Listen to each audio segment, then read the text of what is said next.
Je m'appelle Zina Bounab et j'ai travaillé en EHPAD les 16 dernières années avant ma retraite.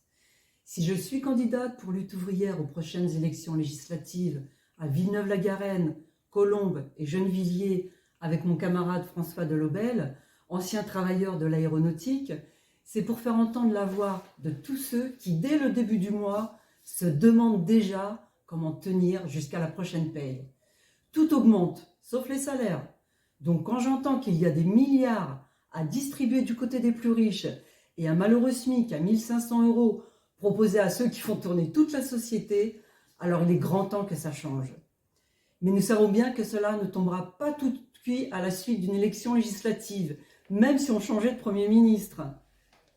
Dans son livre « Les Fossoyeurs », Victor Castanet dénonce beaucoup de choses sur la situation dans les EHPAD.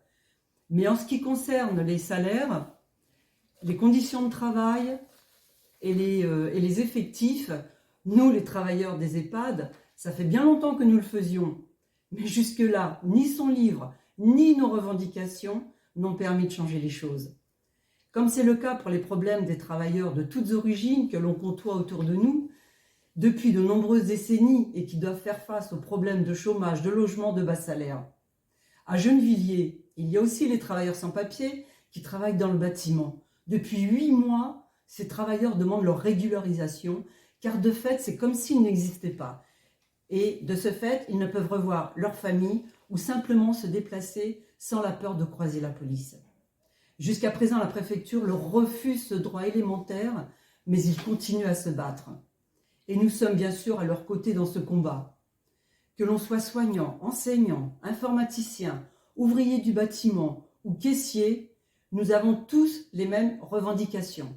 Et ce n'est qu'en nous mobilisant, comme le font ces grévistes sans papier, que nous pourrons obtenir des embauches, des augmentations de salaire, car tout ce qu'on nous propose, c'est de nous serrer la ceinture, la retraite à 65 ans, la baisse des aides sociales, en un mot, la misère.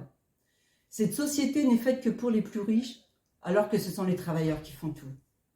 Alors soyons fiers d'être travailleurs, car nous voyons bien comment nous pourrions faire tourner la société autrement pour qu'elle ne soit pas au service des plus riches.